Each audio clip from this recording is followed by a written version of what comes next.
Benchtop planers are so useful in the modern woodshop. Today I'm going to offer up 3 quick tips that will help you get the most from your benchtop planer. I hope you find them useful. Of course, the main job of a thickness planer, benchtop planer, is to smooth and thickness lumber. You don't make it flat with a planer, you use a jointer to do that. But primarily it's to deal with rough cut lumber like this.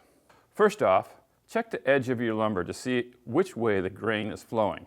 There will be less tear out if you plane with the grain rather than against it.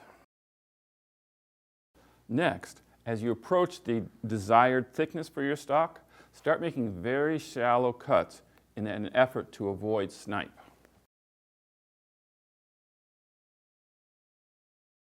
And always use a roll-off support of some kind as well. With quality planers like this new Jet, you should be able to almost eliminate snipe. The last trick is one I learned in my family's cabinet shop. We primarily made face frame cabinetry, and what we would do is surface our face frame material to thickness and then cut it to width on the table saw. The last step before cutting the strips to various lengths was to put it through the planer one last time, but this time on edge. This ensured the face frame stock was exactly the same width and had one super smooth edge. I hope these simple tips have been interesting and useful to you. I'm Rob Johnstone from Woodworker's Journal. Keep on making sawdust.